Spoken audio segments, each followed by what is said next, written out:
Madame, Messieurs, bienvenue à l'émission Monde Politique de la radio Watt FM qui émet sur la 100.8 et de la télévision Tout TV qui émet sur le numéro 254 du bouquet Canal+, et sur le multiplex de la TNT du Burkina Faso.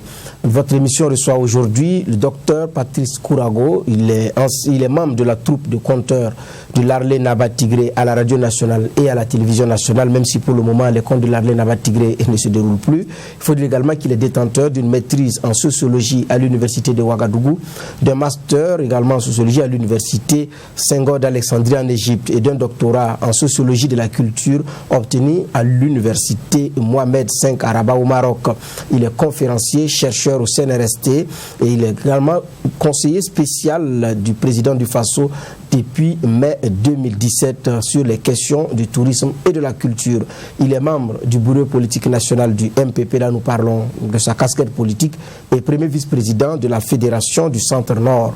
Avec lui, il sera question des symboles utilisés en politique. Il a d'ailleurs sorti un livre intitulé « La guerre verbale et symbolique de la période pré-insurrection au Burkina Faso, analyse socio-culturelle Mouaga des joutes verbales et gestes des acteurs sociopolitiques ». Et donc, c'est pour comprendre le symbole en politique, qu'est-ce que ça renvoie, qu'est-ce que ça peut renfermer, mais également la question du verbe en politique que nous recevons aujourd'hui, Dr Kourago, à qui nous disons bienvenue à l'émission Monde Politique. Merci beaucoup. Merci à vous. Vous êtes à l'émission Monde Politique. Avant de vous donner la première question, je vous donne la parole pour un quelconque message du début d'émission. Je voulais simplement vous dire merci pour l'invitation et je crois que c'est effectivement avec grand intérêt que j'ai répondu à votre invitation. Et comme vous avez bien campé le sujet, les symboles, la politique, la culture, ce sont des concepts très importants et nous nous sommes effectivement pensés dans le cadre d'un livre et ça nous permet quand même de rentrer en profondeur pour expliquer ce que nous avons voulu dire qui souvent qui répond à notre propre sentiment, mais nous invitons aussi à la réflexion. C'est notre pierre, notre contribution à la réflexion pour le devenir et l'histoire de notre pays. D'accord. Alors, nous sommes dans le mois d'octobre. Quand on parle d'octobre, on parle du 15 octobre, mais également on parle du 30-31 octobre 2014, l'insurrection populaire. Nous sommes en 2019, ça fait pratiquement 5 ans. Et donc, un livre pour parler de ce qui a été utilisé comme symbole. Nous allons parler de tout cela au début de cette émission. Alors, docteur, nous allons commencer par le symbole et les luttes politiques. Dans chaque lutte politique, il y a des symboles. Ouais. Que ce soit au Burkina Faso, que ce soit en Côte d'Ivoire, que ce soit en France, on a vu des gilets jaunes. Ailleurs, c'est d'autres outils qui sont utilisés. Et donc, il y a des symboles qui sont utilisés dans le langage politique. Est-ce qu'il y a une explication à cela véritablement ? Oui, bon, je crois que premièrement, il faut situer le rôle du symbolisme. Le symbolisme, c'est une conception anthropologique et le symbolisme, c'est une manière de voir les choses par des symboles, d'où effectivement, c'est quoi les symboles. Alors, les symboles, ce sont des éléments de la culture. Et comme ce sont des éléments de la culture, on va les utiliser partout dans notre vie quotidienne, du matin jusqu'au soir, de l'enfant jusqu'à la vieillesse. On parle, on vit, on mange souvent même en symbole. Donc les symboles sont très importants dans notre vie et donc ils vont être utilisés dans toutes les sphères de la vie, dans toutes les dimensions, que ce soit en politique, que ce soit en économie, que ce soit en culture, que ce soit en environnement. Et les symboles, on peut le dire, l'homme évolue toujours avec les symboles et à travers les symboles. Donc c'est quelque chose qui est intégré en nous, à notre vie quotidienne. Et maintenant, leur analyse, voilà, ça demande aussi une autre interprétation et comme toute interprétation, ça peut ne pas répondre forcément à ce que vous pensez, à ce que moi je pense. Je prends un exemple, si on pose un objet symbolique, chacun va l'interpréter en fonction de ses ressentis, en fonction de son expérience, en fonction de son éducation, mais toujours est-il que le symbole doit toujours parler. Voilà, donc je crois que maintenant, on peut les utiliser partout. Parce que les symboles aussi sont des objets de lutte. Voilà, donc c'est ça qui est extrêmement important. Et comme je l'ai dit, que ce soit en économie, c'est la lutte, que ce soit en la protection de l'environnement, même en santé, vous allez vous rendre compte que les symboles sont avec nous tous les jours. Il faut prêter attention pour qu'on puisse voir qu'est-ce que ça peut souvent dire. Alors, ce symbolisme, ça peut être quoi? Verbal, physique ou bien? Oui, ça peut être de plusieurs manières. Ça peut être effectivement verbal, parce que vous vous rendrez compte que celui qui parle avec beaucoup de proverbes utilise des symboles, même si ces symboles sont des symboles verbaux, mais ça a une connotation, ça a une importance, aussi bien pour celui qui parle que pour celui qui écoute. Et il peut effectivement avoir des symboles physiques, ça peut être un objet, ça peut être un habit, ça peut être... Voilà, donc je crois que les symboles peuvent prendre plusieurs formes, aussi bien verbales que physiques et même psychologiques. Voilà. Alors au Burkina Faso, on a vu des symboles, on a vu le balai, il y avait aussi un chapeau qui a été très populaire pendant l'insurrection, un chapeau en plastique avec les couleurs du Burkina Faso, et qui a disparu pratiquement juste après l'insurrection. Alors il y a d'autres symboles également qui ont été utilisés, des écrits sur des pancartes. Alors, vous dites que le symbolisme est lié également à la vie de l'homme, mais en même temps, il est un moyen de langage politique. Alors, au Burkina Faso, quelle appréciation faites-vous des symboles qui ont été utilisés pendant cette période? Oui, je crois que, comme je l'ai dit, ça a été d'abord la période pré-insurrection et insurrectionnelle. C'était vraiment une période très riche en usage des symboles. Que ces symboles-là soient verbaux ou bien physiques. Et en tout cas, ils ont abondé toute la lutte. Et je crois que c'était quand même important de s'y penser là-dessus, parce que ça permet non seulement de, pourquoi pas, transmettre une certaine éducation de ces symboles-là, mais il y en a tellement. Vous avez parlé des spatules, voilà, il y a le chapeau, il y a, pourquoi pas, les balais, et voilà, je fais beaucoup de cas ici, il y a le carton rouge, il y a les statuettes qui sont démolies. Et donc, l'usage de chaque symbole renvoie à un message. Et c'est ce qui est problématique mais intéressant dans l'usage des symboles. Quand on utilise les symboles, celui qui l'utilise renvoie un message. Maintenant, est-ce que celui qui le reçoit a les mêmes codes pour décortiquer? C'est ça toute la problématique. Par exemple, les jeunes qui ont utilisé le balai, c'était pour faire quoi? Pour balayer les impurités du régime, ce qui a fini par balayer le régime lui-même, et ainsi de suite. Mais est-ce que quand ils exhibaient les balais, les gouvernants ont fait attention, ils ont interprété, est-ce qu'ils ont réfléchi à faisons attention parce que est-ce que ça peut nous conduire à ça? Et donc vous voyez, donc le problème c'est ça. Ce n'est pas un langage direct, ce n'est pas un langage vis-à-vis, voilà, mais c'est enfin, je veux dire, un langage plutôt, mais c'est une expression, voilà, codée, qu'il faut savoir lire, qu'il faut savoir interpréter. Alors, vous dites qu'il y a celui qui émet, qui utilise le symbole, qui utilise l'outil, mais il y a celui également qui regarde. En général, quel est l'accueil qui est fait quand quelqu'un... On émet un symbole en l'encontre de quelqu'un. En général, quel est l'accueil qui est fait par le récepteur? La logique voudrait que si on émet le symbole, que celui pour qui ou à l'intention duquel on a remis puisse l'interpréter. Je prends encore un exemple. Si à 4 jours de l'insurrection, on est allé démolir la statuette de Blaise Compaoré à Bobo Dioulasso, alors que la statuette était côte à côte de la statuette de Mohamed Kadhafi, qui n'a pas été touché, c'est un langage. Mais est-ce que les gens ont accordé l'attention qu'il fallait? C'est une expression. Mais on s'est dit, bon, ça doit être l'œuvre de voyous. Mais toujours est-il qu'il fallait dire, ah, ça commence à être sérieux. Parce qu'en refaisant l'histoire, vous allez vous rendre compte que c'est très rare. Je dis c'est très rare parce qu'il peut exister. Et dès que dans la lutte pour le pouvoir, on arrive à terrasser les symboles ou les statuettes des dirigeants, bon, ce n'est pas bien, ce n'est pas bon signe. Voilà, ce n'est pas bon signe. Et l'histoire l'a dit. Si vous examinez l'histoire, vous allez vous rendre compte que dans la plupart des cas, ça termine mal. Pourquoi les gens n'ont pas interprété cela? Voilà. Il y a celui qui émet, oui. Il y a la personne à qui le message est émis, voilà. Mais il y a l'opinion qui regarde. Exactement, il y a l'opinion, voilà. Mais justement, tout est fait pour que l'opinion puisse se décider. Et c'était exactement dans le cas de la lutte, la période pré-insurrection. Parce que c'était deux camps, chacun utilisant abondamment les messages et les symboles. Voilà, les chansons partout. Bon, maintenant, tout cela, c'est pour attirer de la sympathie. Celui qui émet envoie un message, effectivement, à quelqu'un, mais en convoquant l'opinion. en disant, voilà, moi j'ai raison, voilà ce que j'envoie comme message. Celui qui le reçoit va aussi peut-être contre-attaquer avec symbole, avec une parole en disant, non, c'est vrai qu'il a fait ça, mais attention, c'est moi j'ai raison, lui aussi il envoie un symbole. Maintenant, c'est à l'opinion de se décider qui a parfaitement raison. Voilà, donc... cela fait partie également des stratégies de lutte politique. Exactement, ça fait partie de la stratégie de lutte politique, ça fait partie du langage, voilà, de lutte, qu'elle soit politique, syndicale, partout, c'est comme ça. Donc, on lutte par des symboles.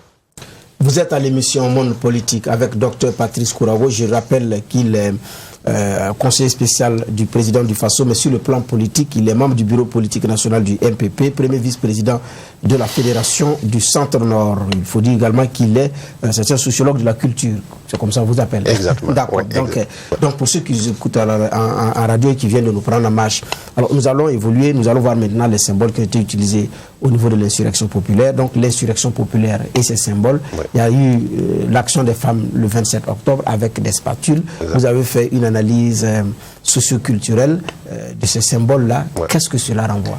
Alors, effectivement, cela renvoie au fait que, si on se rappelle bien, le 27, les femmes sont sorties avec des spatules, chacun. Il y avait la taille, il y avait la forme, il y avait voilà, des tailles différentes, et ainsi de suite. Et comme j'ai dit, la spatule, c'est un instrument de la femme. Elle l'utilise pour préparer, pour donner à manger à sa famille. Mais lorsque la femme utilise les spatules dans un autre contexte, où elle défend quelque chose, où elle l'exhibe, pas seulement dans la marmite, mais dehors, ça commence à être trop et il faut accorder de l'attention. Surtout, ces femmes-là étaient bien organisées, elles sont sorties, elles sont venues parce qu'elles voulaient marcher contre la révision de l'article 37.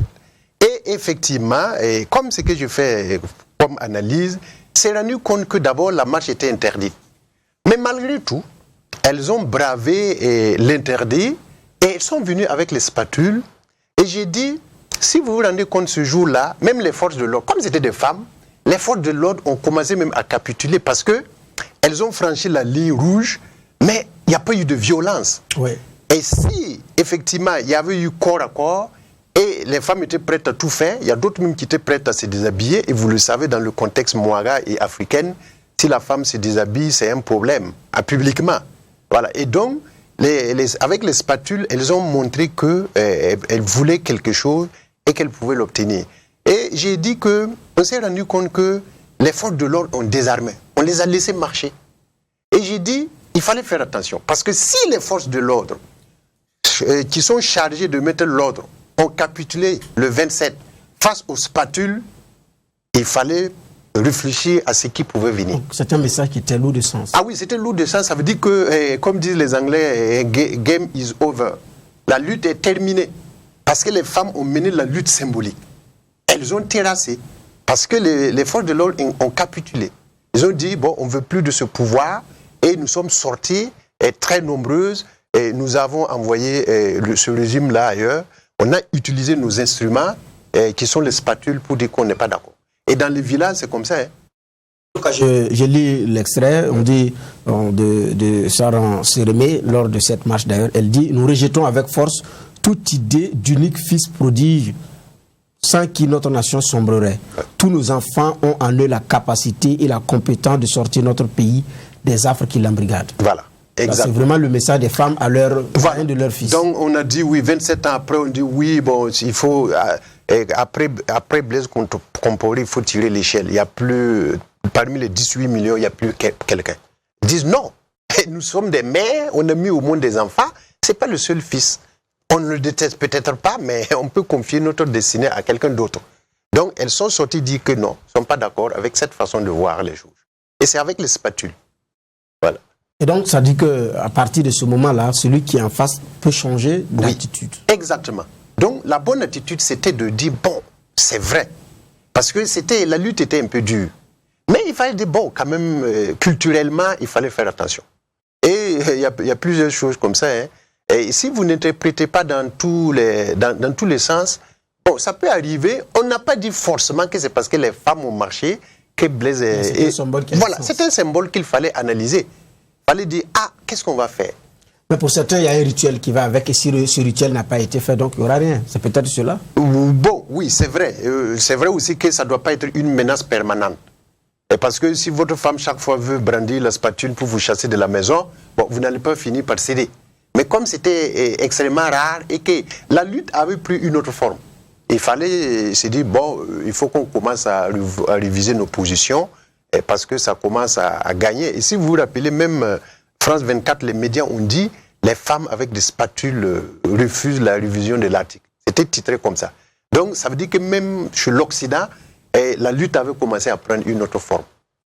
Ouais, puisque il y a ce proverbe là qui dit que la spatule mélange tout, voilà. Et la louche vient séparer la famille en servant chacun voilà. dans son plat. Donc c'est la spatule qui rassemble. Exactement, c'est la spatule qui rassemble. Et ça, effectivement, j'ai pris cette devise d'un grand frère que mon papa d'ailleurs a donnée, parce que nous sommes dans une famille Mouara, chacun a une devise qui s'appelle Zabiouré. Voilà. Donc vous Damyare, tu surtout ta Bakboudou. Avec la spatule. La spatule mélange tout, mélange l'eau et la farine pour en faire le tout qui est le repas.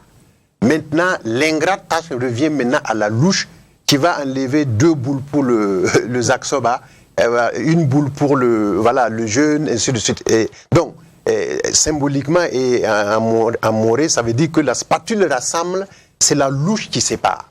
Et donc, la spatule qui rassemble, si elle sort, il faut faire attention, parce qu'elle n'a pas l'habitude de séparer. Elle a l'habitude de mettre ensemble. Donc, si on l'exhibe dans un autre contexte, donc sa signification culturelle aussi permet de penser à autre chose. Le monde politique prend aujourd'hui l'allure d'une émission culturelle, mais c'est aussi ça l'actualité. Alors, il y a un autre symbole qui est beaucoup utilisé, c'est d'ailleurs, avant la spatule, c'était le balai. Oui. Donc le nom d'ailleurs du mouvement s'appelle le balai citoyen. Voilà. Et le balai a été utilisé comme symbole. Exactement. Le balai a été utilisé comme symbole et comme ils l'ont dit, il y a plusieurs interprétations. D'abord, ils ont dit notre force c'est notre nombre. Donc, et comme vous regardez effectivement le balai, c'est fait de brindilles, mais ensemble ça donne quelque chose de consistant. Donc ça c'était en tant qu'objet symbolique. Ils ont dit aussi on utilise le balai pour balayer les impuretés. Et effectivement, le balai a pour fonction de tous les jours de balayer les ordures et effectivement, mais ce qui m'a fasciné dans l'usage du balai et surtout le balai par les jeunes, ça c'est comme des paradoxes. Ah oui. Parce que en principe c'était les femmes qui devraient utiliser les balais, c'est l'air, bon je veux pas caricaturer, mais c'est leur instrument de tous les jours. Comment se fait-il que des jeunes qui apparemment culturellement n'ont rien à voir avec le balai, c'est vrai, ils balaient leur chambre, mais ce sont les femmes qui sont détentrices de ces balais. Pourquoi les jeunes utilisent les balais? Ce n'est pas leur instrument. Ça, c'est un. Et vous avez vu des contextes dans l'Afrique où les luttes et les guerres ont amené des jeunes à s'affronter ou à des guerres ethniques. Là, les jeunes sont rassemblés, ils sont formés, mais ils n'utilisent pas les balais. Ils utilisent quoi? Des armes, des coupes-coupes, des machettes. Mais dans le cas du Burkina Faso, ce n'était pas ça. C'était des jeunes qui pouvaient utiliser des coupes-coupes, des machettes, mais ils ont décidé d'utiliser les balais. C'est-à-dire qu'ils voulaient simplement dire on en a assez et nous n'allons pas utiliser la jeunesse, faire de lance, notre force pour détruire, mais nous allons utiliser notre force pour envoyer un message.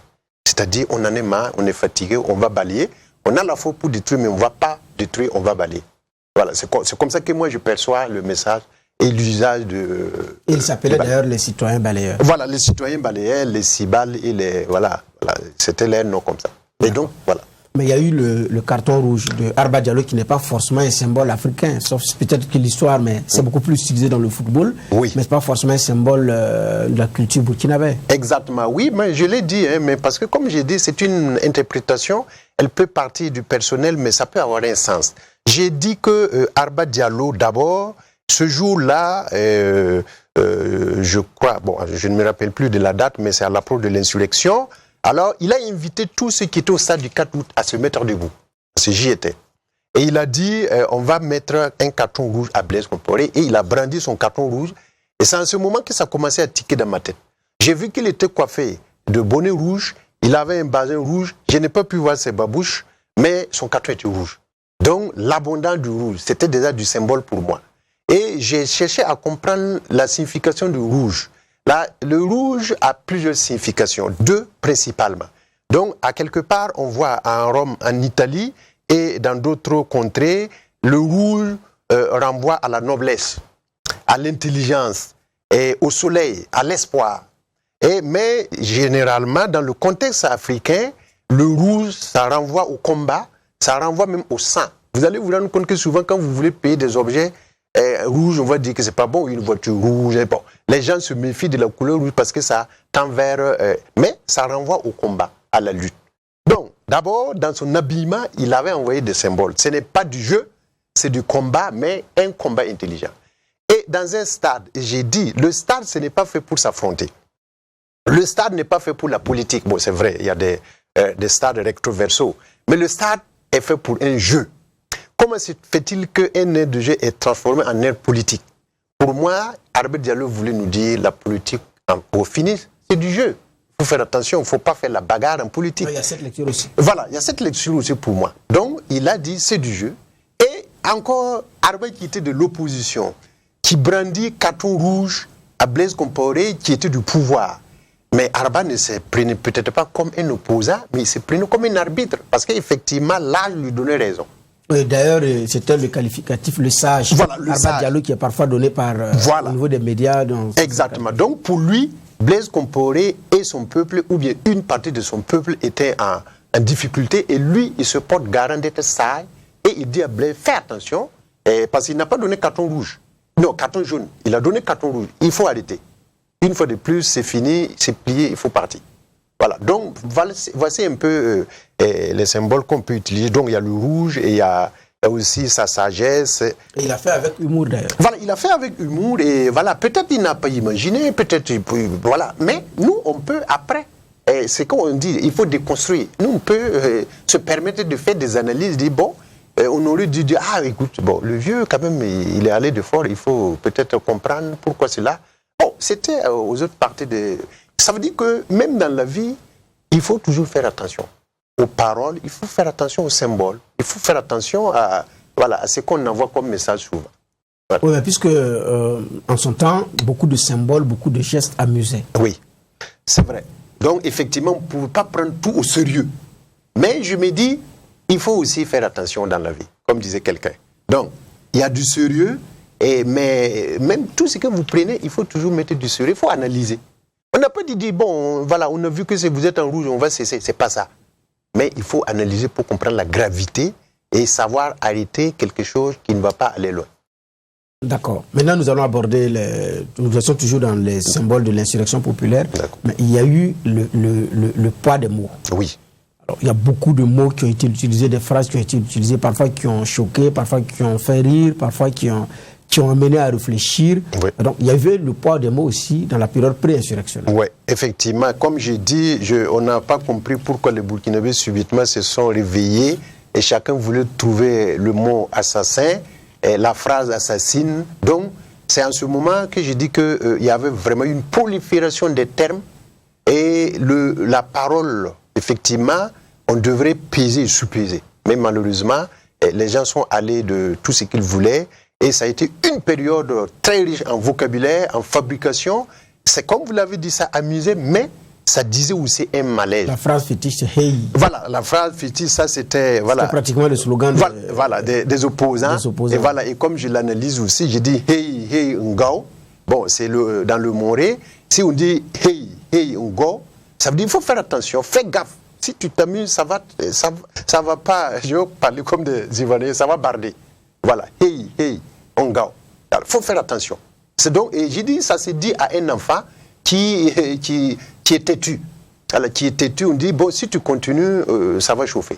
Voilà. Et c'était ça qu'on disait, hey, hey, faut pas toucher à l'article ngao. Ngao, ça veut dire que tu verras. Bon, okay. Malheureusement ou heureusement, on a vu. C'est ça. Parce que c'est après maintenant, comme on dit, quand l'âne va te terrasser, c'est rare de voir ses oreilles. Est-ce que ce poids des mots qui ont été utilisés ne fait pas jusqu'à la situation actuelle? Oui, ça, il faut le dire. Mais je ne sais pas si... c'est la question maintenant, est-ce que mon livre a servi? Parce que j'ai l'impression qu'on est reparti avec des mots. Mais c'est vrai. On ne peut pas faire la politique, on ne peut pas faire les choses sans parler. Mais il faut faire attention aux termes qu'on utilise.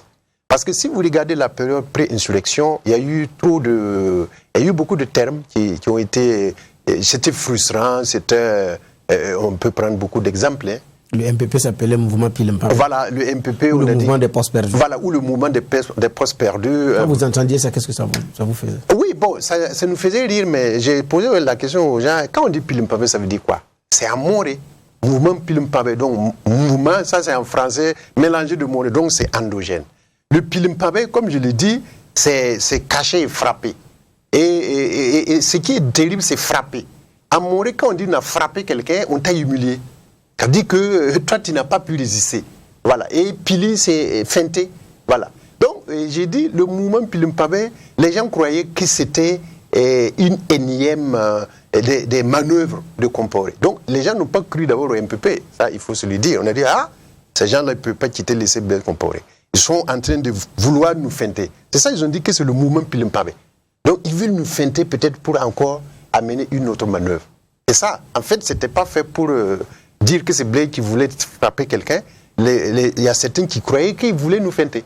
Donc, mouvement Pilim-Pabé ou bien poste perdu, parce qu'on a dit que tous ceux, les 75 démissionnaires, c'était des gens qui n'ont plus la voix au chapitre, qui n'ont plus de postes. Donc, voilà, ce sont des aigris, des gens qui sont partis parce qu'on ne les utilisait plus. D'accord. Ouais. Mais il y a, en ce qui concerne le CDP, Compaoré doit partir. Exactement. La signification du CDP, Compaoré doit partir. Voilà. Donc, c'était osé à son temps. Parce que c'est parti-là que lui, il ne voulait pas entendre. Et bon, voilà, on utilisait ce qu'on appelle rétroacronomie. On change les choses pour donner un sens. Voilà, donc on disait CDP, Compaoré doit partir.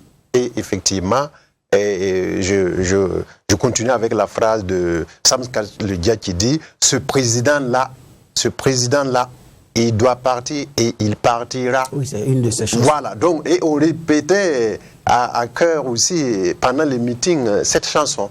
C'est comme s'il prévoyait, c'est comme s'il disait, et voilà, et j'ai analysé ça aussi pour dire, voilà, en indexant ce président-là, il ne se reconnaissait pas en lui. Or, il était le président du Burkina Faso et il prévoit, il faut qu'il parte. Ça, c'est d'abord impératif. Il faut qu'il parte. Donc, il donne ordre à Blaise Compaoré de partir et il finit avec espoir en disant et il partira. Bon, l'histoire lui a donné raison parce qu'il est parti. Alors, ça dit que si on avait analysé les choses avec beaucoup plus de conséquences, donc on n'en serait pas là. Donc, vu les symboles et les mots qui ont été utilisés, voilà. Et à quoi leur symbolique renvoyait. Effectivement, donc j'ai tiré 3 leçons. Alors, ce qu'on appelle la guerre verbale a eu lieu au Burkina Faso comme il n'a jamais eu. D'abord, ça a créé des divisions, des expressions. Alors, et à la fin, on s'est rendu compte qu'effectivement, les gens sont allés de trop dans les déclarations incendiaires, dans des injures, dans des traitements. On ne reconnaissait plus les Burkinabés. Donc ça, vraiment, il faut le noter.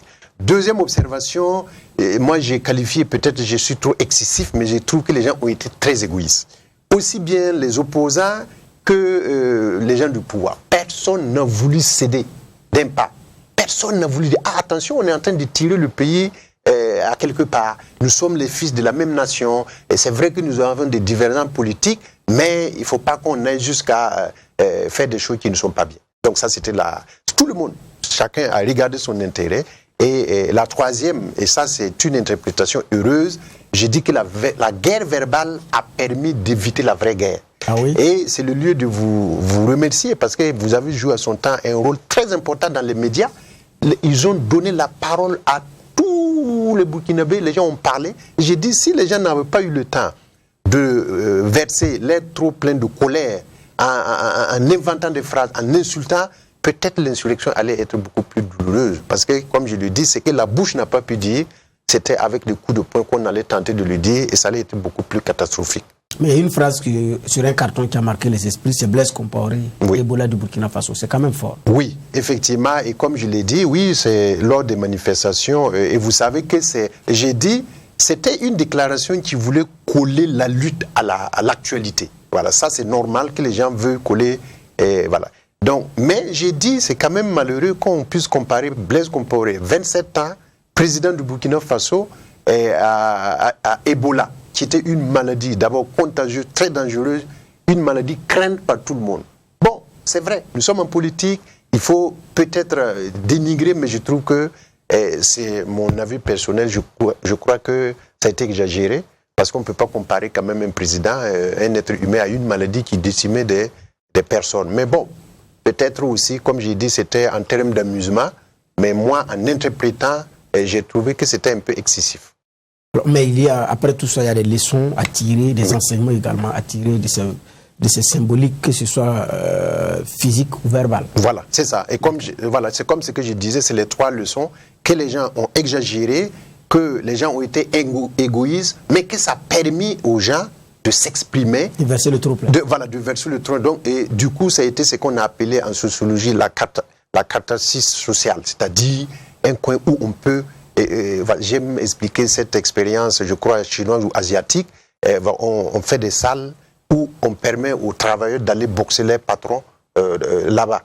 C'est-à-dire, si vous êtes énervé contre votre patron, vous allez dans la salle de gym, on a fait son effigie et vous lui donnez tous les cours qui sont permis. Et quand vous revenez pour travailler, vous êtes à l'aise.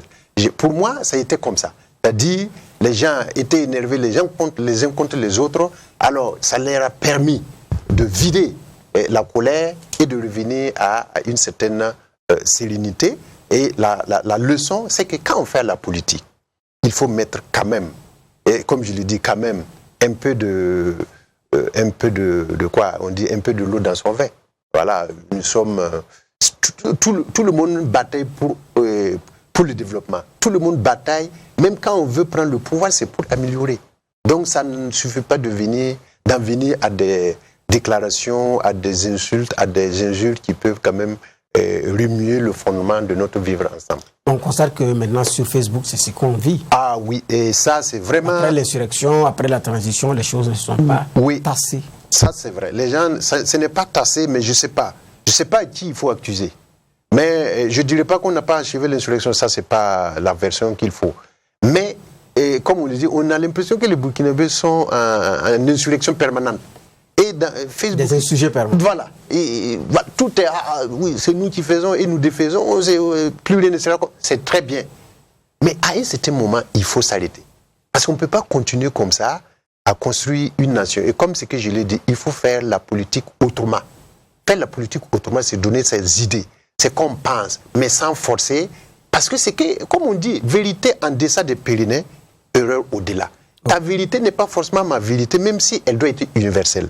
Si je n'arrive pas à vous convaincre avec mes arguments, bon, c'est bien. Mais je ne dois pas vous forcer à voir les choses comme il faut. Sur Facebook, c'est exactement ça. Les gens s'insultent. Souvent, je me demande, est-ce que c'est des bouquins où nous avons mis nos valeurs? On n'est pas un peuple belliqueux. Et insulter. Même quand tu dis bonjour à quelqu'un, il y a des gens qui peuvent trouver un moyen pour interpréter. Voilà. Donc, surtout quand tu dis quelque chose qui ne va pas dans leur sens, c'est comme si forcément tu dois... Bon, c'est malheureux, mais une fois de plus, c'est un espace qui permet aux gens quand même de s'exprimer. Peut-être on va voir ça de façon positive. Alors, docteur, nous allons aborder un autre point. Je dis pour ceux qui nous suivent à la radio que je suis avec docteur Patrick Kourago. Il est conseiller spécial du président du FASO et également sociologue de la culture. Alors, nous allons avancer à une autre rubrique de cette émission. Et nous allons voir maintenant, comment on appelle ça, la question du désarmement verbal. Il y a une question de plus en plus de désarmement verbal au Burkina Faso. Est-ce que vous constatez que cela est nécessaire? Et comment se manifeste l'arme verbale? Alors, oui, comme c'est que moi j'avais déjà commencé à aborder la question, effectivement, il faut désarmer. Et comme on le dit, on ne construit pas la langue, on ne détruit pas la langue. La langue est un outil à double tranchant. Ça peut arranger, comme ça peut. Je prends un exemple. C'est par la langue que vous allez demander la fille de quelqu'un en mariage. Quand vous partez, vous allez bien parler pour avoir la fille. Mais il y a des mots, si vous utilisez là-bas, c'est fini. Vous allez remettre vous-même la fille et puis revenir à la maison. Donc, qu'est-ce que je vais dire? Je veux qu'en politique, on puisse mettre des limites. Il ne faut pas voir la politique comme la guerre. Il ne faut pas voir la politique comme... il faut forcer les gens à faire ce que vous voulez. Voilà. Parce que si nous concevons comme ça la politique, on ne va jamais arriver à une politique où nous pouvons mettre en synergie nos actions et nos intelligences. Et donc, il y a question de désarmer. Et quand vous allez parler, que ce soit même dans la vie, ou surtout en politique, et j'invite nos responsables à faire attention à ce qu'ils disent. Parce que derrière un politicien, il y a beaucoup de monde. Et vous pouvez dire quelque chose, peut-être vous êtes trompé, peut-être ça n'a l'air de rien, Mais c'est que vos partisans vont prendre, ils peuvent aller transformer ça et ça peut être comme vous les envoyez au combat. Donc, il est question qu'on désarme, il est question qu'on envoie des messages de solidarité, de cohésion, de construction et je crois que c'est de cette façon. Mais je ne suis pas naïf. Je sais qu'en politique, il ne faut pas caresser dans le sens du poil, sinon, comment dirais-je, l'autre, sinon tu ne vas jamais prendre sa place. Donc il y a un jeu. Mais il est question que les intellectuels expliquent que c'est un jeu, parce que nous les intellectuels on fait la politique, on s'est dit que c'est un jeu, mais au village, moi je suis arrivé à avoir des expériences où les gens ne se saluent plus. Ils sont dans le même village, mais quand il y a les funérailles, quand il y a les funérailles, ils ne partent plus. Parce qu'ils ont compris la politique comme si c'était vraiment la bagarre. Je crois que c'est inutile, c'est improductif. Mais comment on désarme? Oui, on désarme par des messages sages. On désarme par l'inclusion. On désarme par le laisser tomber. C'est ça. Et qu'est-ce que je veux dire par là? Même si vous n'êtes pas dans le même parti, on a toujours vécu comme ça. Et je salue, il y a des cas où les gens, dans une même famille, ils sont dans plusieurs partis. Mais le soir, ils se retrouvent. Ça devrait être l'image qu'on doit présenter au plan national. C'est vrai, nous sommes en combat, en lutte pour le pouvoir et comme on dit, la lutte pour le combat, on dit que Mao disait que la révolution n'est pas un dîner de gala. C'est un acte par lequel une classe renverse une autre. Donc en politique, c'est ça. Quand vous êtes au pouvoir et qu'il y a d'autres qui veulent, qui convoitent le pouvoir, on va utiliser certainement tous les moyens. Mais je trouve qu'à utiliser et à abuser de la violence, qu'elle soit verbale ou physique, c'est improductif parce que ça peut se retourner contre vous. Est-ce qu'aujourd'hui vous avez vu des symboles de ces messages-là sur le plan de ce qu'on est en train de dire? Parce qu'il y a eu la période pré-insurrection, maintenant nous sommes dans la période post-insurrection, mais il y a ces messages légalement. Est-ce que vous avez pu faire un travail également dans ce sens? Oui, bon, je n'ai pas encore fait un travail, mais je remarque que ça repart. Et c'est tout à fait normal parce qu'il y a les élections qui arrivent et il y a d'autres. Et même les syndicats, comme j'ai dit, l'analyse, ce n'est pas seulement les politiciens, c'est la déclaration de tout le monde. Mais je ne sens pas cette virulence et du tant mieux. Voilà. Et on espère que même en période électorale, c'est amusant, c'est bien, mais il y a des déclarations incendiaires qu'il ne faut pas faire. Voilà. Donc, il y a cette période de latence, je n'ai pas fait des études, mais comme j'ai eu la chance et le courage d'écrire, je crois que je serai aguerri maintenant à regarder ce que les gens disent, parce que ça peut aussi constituer un autre travail, une autre interprétation, parce que c'était une période exceptionnelle. Parce que s'il n'y avait pas eu l'insurrection, on n'allait pas sentir l'exception dans la période pré-insurrection. Et comme il y a eu l'insurrection qui est un événement historique et essentiel, important, voilà, ça permet maintenant de placer nos loupes de chercheurs à travers les déclarations et les gestes et les faits des uns et des autres. Alors, tout le monde dit qu'il faut que les uns et les autres apaisent les cœurs, mais quand on regarde sur les réseaux sociaux, vous l'aviez d'ailleurs abordé, parfois vous posez la question de savoir qu'est-ce qui anime les Burkinabés. Oui, c'est un peuple courtois, discipliné, mais ces derniers temps, c'est autre chose que ça. Oui, c'est ce que j'ai dit, et c'est ce que je constate, et c'est ce que je déplore. Et je me suis toujours amusé à dire à mes étudiants, vous savez, quand vous voulez copier quelque chose, la modernité, souvent, c'est un paquet. Mais il faut savoir rentrer à l'intérieur de ce paquet, enlever l'essentiel. C'est ce qu'on n'arrive pas à faire. Facebook, l'Internet, c'est un formidable moyen de partager notre culture, notre savoir, notre vie, notre enthousiasme, voilà, de montrer de quoi on est capable, ce qui nous réunit. Mais si on l'utilise, il y a des gens qui ne dorment pratiquement pas. Ils sont sur Internet, ils sont prêts à dégainer à tout moment. Bon, finalement, ça nous donne quoi? Si c'est pour s'insulter. Je vois sur Internet des termes que je ne suis pas capable, je ne pouvais pas dire qu'un Burkinabé est capable de dire ça à son compatriote. Je ne comprends pas. Et pour moi, c'est une dépravation des mœurs. On est en train de sortir de notre culture. Et comme vous l'avez si bien dit, le Burkinabé est reconnu au plan national, international, comme un peuple qui n'est pas belliqueux, un peuple accueillant, charmant, très accueillant. Voilà pourquoi d'ailleurs il y a des gens qui viennent au Burkina ne veulent plus le parti. Mais pourquoi Facebook, rien que Facebook va venir nous transformer? Pourquoi? Il faut qu'on soit fiers de notre culture. il faut qu'on reste dans cette solidarité. Parce qu'il n'y a pas c'est pas une question de manque de conscience par rapport au poids des mots. Bon, je peux le dire et j'espère que cette conscience-là va naître rapidement.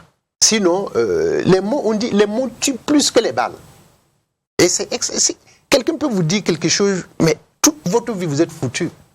Et on a dit dans la sagesse Mouaga, on peut frapper un enfant, mais il faut éviter de l'insulter. Parce que si vous le frappez, 2 jours après, c'est fini. Mais si vous l'insultez, ça le suit toute sa vie. Ça montre le poids des mots, ça montre le poids des phrases.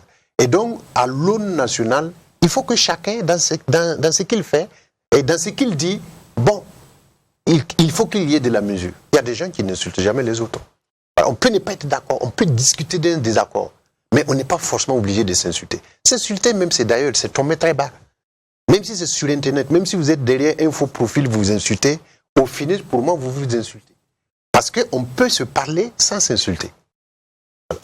Docteur Patrice Kourago, c'est notre invité de ce jour, pour ceux qui nous suivent à la radio, comme je l'ai dit, parce que l'émission se passe tous les week-ends, c'est sur la 100.8 Watt FM et sur la télévision TV, numéro 254 du bouquet Canal+, et sur le multiplex de la TNT du Burkina Faso. Nous allons aborder la dernière rubrique, ça va être les questions diverses. Vous êtes un homme politique, vous êtes membre du bureau politique national du MPP, premier vice-président de la Fédération du Centre-Nord. Vous êtes issu d'une région où aujourd'hui, non seulement il y a plusieurs attaques, il y a plusieurs fronts dans votre zone, il y a le front politique. Vous avez certains, au niveau du frondeur du CDP, qui ont été sanctionnés. Et donc, vous avez aussi les attaques terroristes dans cette localité. Donc, c'est une région quand même qui est en ébullition sur le plan politique, mais également sur le plan sécuritaire. D'abord, parlant des questions de terrorisme dans votre zone, avec beaucoup de déplacés internes, comment est-ce que les choses se gèrent sur le terrain? Oui, effectivement, je vous remercie. Effectivement, le Centre-Nord, qui est composé de 3 provinces, le Namentenga, le Sanmantenga et le BAM, et j'ai dit que les terroristes ont détourné les viseurs sur le Centre-Nord, ce qui est très malheureux parce qu'effectivement, il n'y a pas, parmi ces 3 provinces, il n'y a pas une qui n'est pas attaquée. Hein. Donc, c'est déplorable. Il y a effectivement beaucoup de déplacés et c'est quand même déplorable. Voilà, on ne sait pas pourquoi, on est victime comme les autres, comme c'était le cas au Nord et le Sahel. Donc c'est avec difficulté, avec souvent de l'amertume qu'on vit cette situation. Bon, ce qui est formidable, c'est que quand même les gens, et comme je parlais des valeurs culturelles, les gens sont très solidaires. Si vous regardez la situation au BAM, il y a des volontaires, chacun met de quelque chose, on aide, comme j'ai toujours dit, même si c'est un plat de mil, un plat de haricots, ça peut aider. Et c'est cette solidarité-là qui est en train de se manifester d'abord. Et je marque avec grand intérêt aussi que le gouvernement fait tout ce qu'il peut. Et pas le gouvernement seulement, parce que tous les fils sont interpellés, tous les partis politiques, les sociétés civiles, beaucoup d'ONG sont allés compatir. Et je crois que c'est cette solidarité qui peut nous permettre de passer à cette mauvaise passe et d'être vraiment ensemble à tout moment. Mais il y a la question de l'organisation populaire qui est en train de se faire. Oui. Est-ce qu'il n'y a pas un risque de débordement difficile à gérer à un moment donné? Oui, ça c'est une question importante, on me l'a posée ce matin. Effectivement, la résistance populaire, d'abord, moi je salue, hein, parce que pour moi c'est une prise de conscience. Une prise de conscience de la population que, effectivement, on est arrivé à un seuil où le combat n'est pas seulement une seule fraction, à savoir les FDS qui doivent aller au front et qui eux seuls doivent nous sécuriser et on va dormir.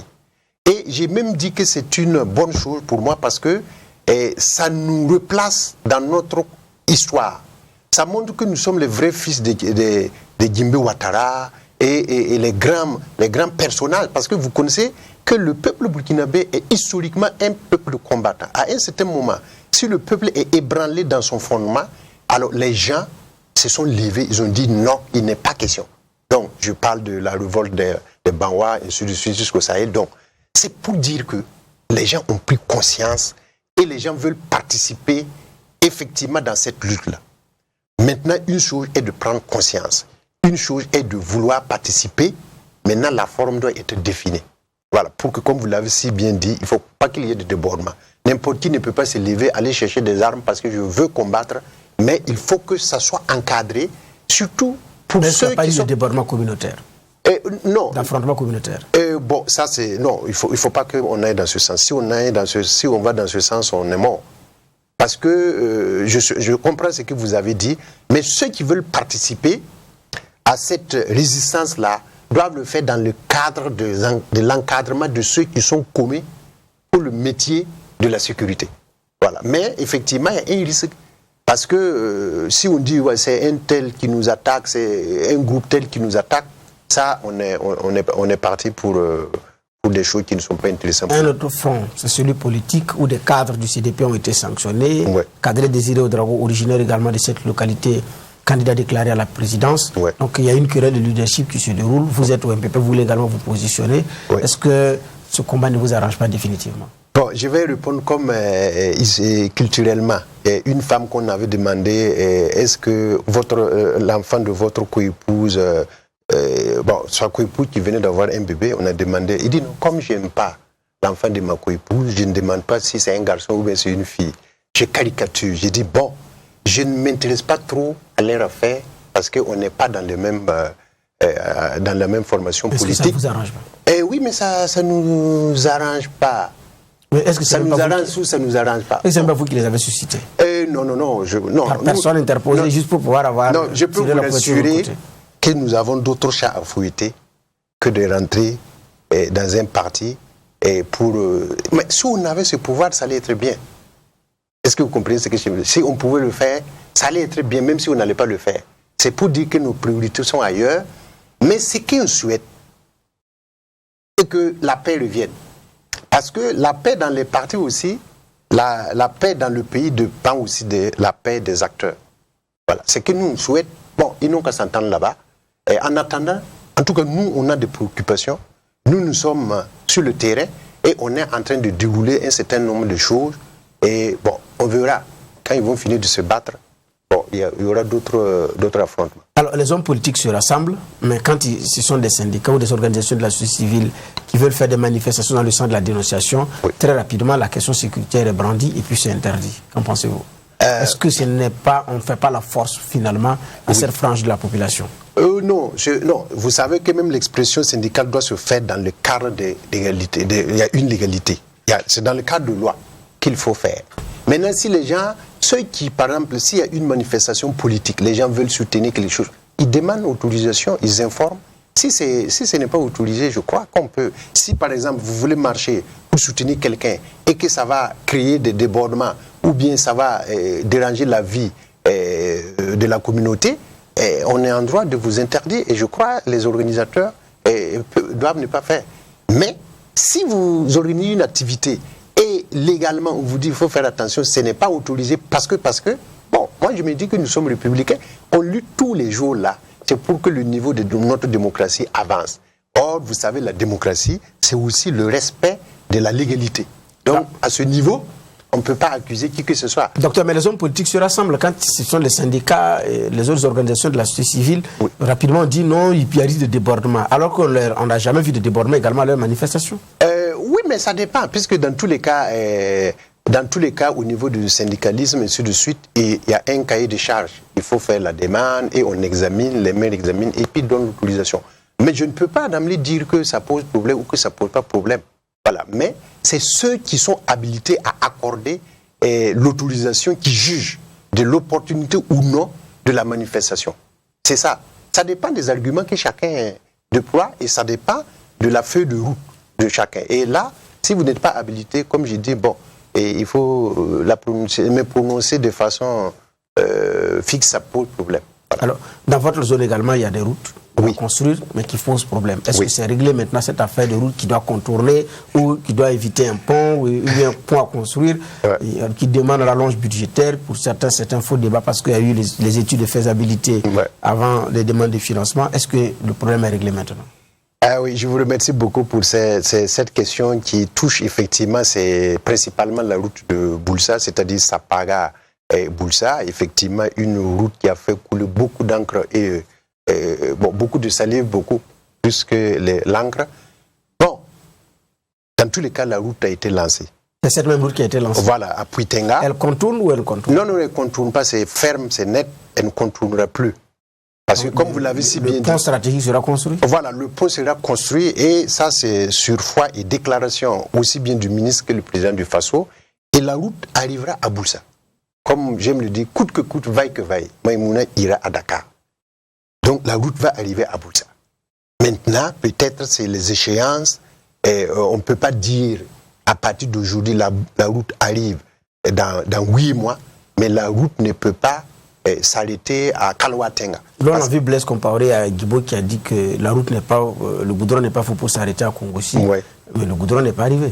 Oui, bon, vous avez bien dit Blaise Compaoré. Cette fois-ci, nous sommes avec Rochman Christian. Ce sont des hommes politiques. Oui, ils sont des hommes politiques, mais il y a des raisons objectives de croire à ce qu'il a dit. Et je crois que nous tous, nous sommes là pour ça, pour rappeler qu'il y a eu une promesse et que ça doit être réalisé. Parce que si ça n'arrive pas, c'est nous qui n'allons plus partir là-bas. Mais pour une route qui va à Boussa, vous êtes la cérémonie de lancement à Pouitenga. À Pouitenga, il y en a qui ont trouvé à redire. Boussa, c'est un chef-lieu de province. Exactement. Pourquoi est-ce que on vient lancer à Pouitenga? Ouais. Donc c'est sûr que ça ne viendra pas là-bas. Oui. Pourquoi est-ce que vous l'avez lancé à Pouitenga? Non, c'est très simple. Parce que c'est d'abord, c'est le premier tronçon de 22 km qui s'arrête à Kalwatenga. Et il y a un grand pont, et un grand barrage et un grand pont qui doivent être réalisés. Est-ce que vous comprenez? Donc, le lancement est à Pouitenga pour le premier tronçon, mais ça va continuer et j'espère pas, je suis presque sûr que l'inauguration se fera à Boussa. On l'a lancé à Pouitenga, mais l'inauguration, ça sera à Boussa. Donc, quand la route va finir, on l'a lancé à Pouitenga, mais on va l'inaugurer à Boussa. Donc, moi, en tout cas, j'ai foi et nous sommes, on est engagés dans ce combat. Et j'ai toujours dit à mes frères du Namentenga que ils ont raison, c'est historique, c'est à la longue, on a l'impression qu'on se moque de nous. Mais non, il y a des contraintes physiques et objectives qui avaient été présentées pour qu'on puisse pas... Vous êtes originaire de Boussa? Oui, moi je suis originaire de Boussa. Donc vous dites à ceux de Boussa de se rassurer? Moi, en tout cas, moi, c'est un combat, c'est pas un combat avec des coups de poing, mais tous les jours que Dieu fait, on va rappeler pour que la route arrive à Boussa. Et ça sera à notre honneur. Si voilà, ça n'arrive pas, nous aussi, ça ne sera pas bien pour nous. Vous n'allez pas pouvoir aller par campagne là-bas? Bon, je ne voulais pas conditionner parce que ce n'est pas exactement comme ça. Parce que si je dis comme ça, comme je dis, je ne peux pas dire que la route arrive après-demain à Boussa. Mais je suis sûr qu'avec Rochman Christian Kaboré, nous allons avoir la route. C'est qu'on n'a jamais eu en 27 années, on va l'avoir avec Rochman Christian Kaboré. Et nous avons une extrême chance parce que je suis à côté de lui. C'est un combat personnel aussi. Parce que si je suis auprès de lui, si je peux pousser quelque chose... c'est ce que les siens de chez vous disent qu'ils ne comprennent pas. Voilà, mais ce qu'ils oublient, c'est que ce n'est pas moi, Rochman Christian Kaboré. Moi, je suis son conseiller. Et moi-même, j'aurais voulu que la route vienne même dans la première année. Mais il y a eu des contraintes qui ont été présentées. Les gens n'ont pas voulu. Je ne veux pas revenir sur l'histoire de contourner ou pas. Mais toujours est-il que la route là, moi je crois fermement à 100% que Rochman Christian Kaboré ne finira pas ses mandats sans qu'on ait la route. Alors c'est également la fin du temps qui nous était imparti, donc nous allons vous dire merci d'être venus. Et puis à celles qui nous ont suivis, je rappelle que nous étions avec Dr Patrice Kourago. Il est auteur du livre La guerre verbale et symbolique de la période pré-insurrection au Burkina Faso, analyse socio-culturelle moaga des joutes verbales et gestes des acteurs politiques. C'est une contribution pour l'an 5 de l'insurrection populaire au Burkina Faso avec Dr Patrice Kourago. Je rappelle qu'il est le conseiller spécial du président du Faso, chargé des questions de tourisme et de la culture et du tourisme.